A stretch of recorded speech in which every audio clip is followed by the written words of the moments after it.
Քիչ չեն այն դեպքերը, երբ ամուսնական կյանքում ժամանակի ընթացքում սկսում են կուտակվել ամպեր, որոնք չեն ուզում հեռանալ։ Այդ ամպերը շատ հաճախ ստիպում են ժամանակի ընթացքում, որպեսզի ամուսիններից մեկը անհրաժեշտության դեպքում դիմի կամ մասնագետի օգնությանը, կամ էլ չդիմելու դեպքում կարող է դիմել ծայրահեղությունների։ Մեր այսօրվա հերոսու պատմությունը այս առումով բավականին բարդ է, եւ նա եկել է մեզ մոտ ստանալու անհրաժեշտ խորհուրդները։ Լսենք եւ փորձենք օգնել նրան։ Ես 40 տարեկան եմ, ամուսինս 49 եմ։ Մենք արդեն 10 տարի է ինչ ամուսնացած ենք։ Սկզբում ամեն ինչ նորմալ էր մեր սեռական կյանքում։ Ամուսինս իմ կյանքի առաջին տղամարդն է եղել եւ նա խառնվածքով մի քիչ ծույլ է։ Ու սեռական հարցում նույնպես ակտիվություն չի ցուցաբերում։ Միշտ է այդպես եղել, թե վերջին տարիներին եք նկատել այդ пассивությունը։ Պասիվությունը հիմնականում վերջին տարիներին է նկատվում։ Չնայած ինքը այն ժամանակ էր ծույլ, բայց վերջին տարիներում գերպասիվություն է նկատվում։ Այսինքն սկզբում գոնե շաբաթը մեկ մենք սեռական հարաբերություններ էինք ունենում, բայց տարիների ընթացքում աստիճանաբար ամուսինս սկսեց ավելի հազվադեպ ինձ մոտենալ։ Ինչպեսի պատկեր է հիմա։ Հիմա մենք 1000-ից մեկ ենք սեռական հարաբերություններ ունենում եւ ամուսինս դա անում է զուտ որպես պարտականություն եւ մեր սեռական հարաբերություններից հետո ամենչապես թեքվում է եւ քնում է։ Ու ինձ թվում է ոչ միայն ես հաճույք չեմ ստանում, ինքն էլ հաճույք չի ստանում։ Ինչից հետո սկսվեց նման պատկեր։ Ըստ ձեզ, ինչ պատահեց, հիվանդացավ, ստրես տարավ, միգուցե նևրոզ է սկսվել, աշխատանքային խնդիրներ կան, կոնֆլիկտներն են ձեր շատացել։ Ըստ ձեզ, ինչից հետո նկատեցիք այդ пассивությունը։ Ուղղակի տարիների ընթացքում առանձնապես ոչ մի ինչ-որ բան չի պատահել։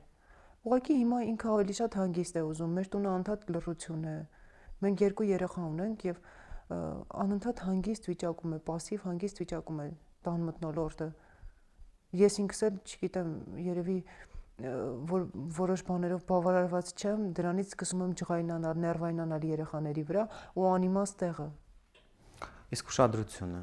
փոխվել է արդյոք ձեր նկատմամբ ուշադրությունը, թե նա հոգատար է, ինչպեսի ամուսին է, վերջիվերջո ամուսնական հարաբերությունները միայն անկողնով չեն սահմանափակվում։ Փոխվել է նրա վերաբերմունքը ձեր նկատմամբ, թե ոչ։ Դե գիտեք, նա գալիս է տուն, նստում է հեռուստացույցի դիմաց, հենց այդտեղ էլ քնում է, հետո մի կերպ գալիս է անկողին է մտնում եւ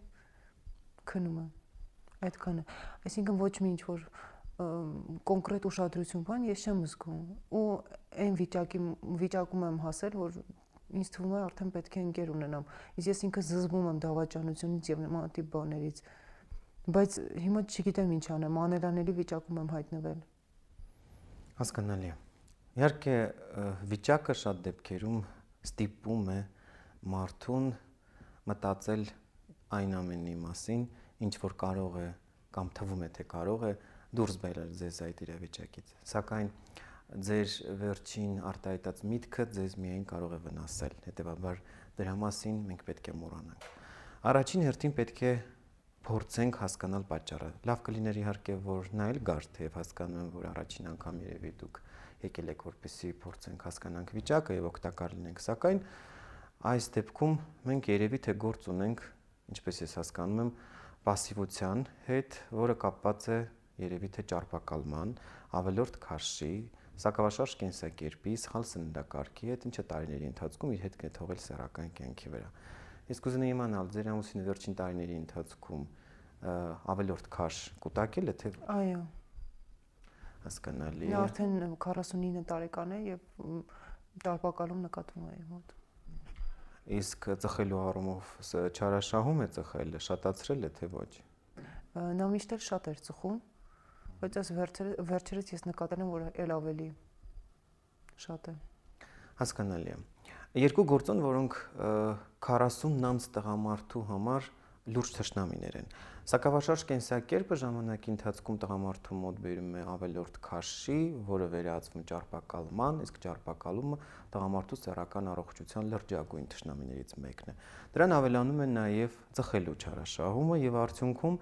սկսում է նվազել տղամարդու հիմնական սեռական հորմոնի տեստոստերոնի մակարդակը։ Տեստոստերոնը այն հիմնական սեռական հորմոնն է, որը տղամարդուն դարձնում է տղամարդ, հատկապես անկողնային հարցերում։ Եթե տղամարդու մոտ նկատվում է պասիվություն, քնկոտություն, ալարկոտություն, դրան զուգահեռ նաև ավելորդ քաշի կուտակում, քրտնարտադրությունը ավելի շատ է, քան նախկինում, դյուրագրգիռ են դառնում ավելի, ինչ որտեղ նաև շփողականությունն է տուժում, ուրեմն պետք է եզրակացնել, որ տղամարդու մոտ ժամանակի ընթացքում կարող է նկատվել տեստոստերոնային անբավարարություն։ Ինչ ենք անում այս դեպքում։ Առաջին հերթին զրուցում ենք ձեր ամուսնու հետ, կարող եք անկեղծորեն խոսել, բացատրելով, որ զրուցել եք մասնագետի հետ, ստացել համապատասխան խորհուրդ եւ առաջին հերթին իհարկե պետք է բարձել նրա վիճակը, մասնավորապես տեստոստերոնի մակարդակը։ Այսինքն ամենապարզ ու հասարակ անալիզը գնում ենք ստուգելու, բարձելու տեստոստերոնի մակարդակը լաբորատորիայում, որից հետո իհարկե շարունակում ենք հետազոտական փուլը եւ հաջորդ անգամ իհարկե ցանկալի կլինի, որ միասին գաք, որպեսզի վերլուծենք մյուս խնդիրները։ Գուցե նա թաքնված նևրոզ ունի, գուցե դեպրեսիա է տանում կապված նրա պասիվության հետ։ Վերջի ինքներդ եք հասկանում, տղամարդը, որը զգում է, որ իր սեռական ուժերը արդեն սպառվել են, արդեն ինքն է սկսում խուսափել հարաբերություններից։ Դուք չեք նկատել նման բան։ Այո, ինձ թվում էր։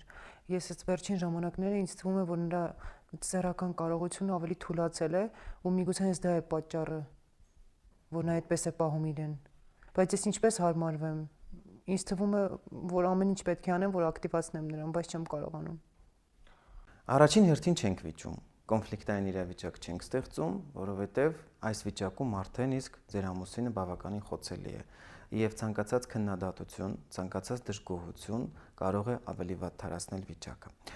Պետք է հասկանալ, որ տղամարդը բնականաբար ուզում է վերականգնել իր սեռական հնարավորությունները, իր սեռական ախորժակը, այն անցյալը, որը բնականաբար հաճախ նրան հիշեցնում է, սակայն դեռ անցյալ է։ Այս դեպքում բնականաբար խորհուրդ կտամ, մինչ համապատասխան ստուգումներ անցնելը վերափոխել սննդակարգը։ Խորհուրդ տվեք, որ նա հրաժարվի այնպիսի սննդատեսակից, որը այս դեպքում նրան վնասակար է, մասնավորապես ֆաստ ֆուդային սնունդը, եթե նա այնպիսի աշխատանքի, որ չի հասցնում նորմալ սնվի, հաստատ համոզված եմ, որ նա շատ է չարաշահում ֆաստ ֆուդը, այնպես չէ։ Այո։ Բնականաբար այս դեպքում պետք է այս հարցը լուծենք, որը համար 1 թշնամին է, որովհետև սեռական առողջությունը այս դեպքում չի կարող փայլել, եթե սննդակարգում շատ են գերակշռում ֆաստ ֆուդային սննդատեսակները։ Երկրորդը, պետք է իհարկե քաշ իջեցնել, այսինքն նիհարել։ Այս դեպքում կարող են օգնության գալ թե լողը, թե տարբեր տեսակի ֆիզիկական վարժությունները, որոնք կօգնեն նրան ձերբազատվել ավելորդ քաշից, եւ նա կնկատի ժամանակի ընթացքում, որքան ինտենսիվորեն նա մարզվում է եւ ազատվում է ավելորդ քաշից, այնքան ժամանակի ընթացքում բարձրանում ուժեղանում են նրա սեռական հնարավորությունները եւ սեփական ինքնագնահատականը։ Եվ ամենակարևորը հաճախակի շփվեք նրա հետ, մի թողեք, որ նա մնա մենակ իր մտքերի հետ, որովհետև նա իրեն անտեսված է զգալու, եւ հաջորդ անգամ հնարավորության սահմաններում կարող եք միասին գալ սեքսոլոգիական խորհրդատվության, որպեսզի նա ստանա անհրաժեշտ ցուցումներ անմիջապես մասնագետից եւ իհարկե տեստոստերոնի լաբորատոր հետազոտությունից հետո բարձենք վիճակը անհրաժեշտության դեպքում հետագայում բուժում նշանակելու նպատակով։ Լավ,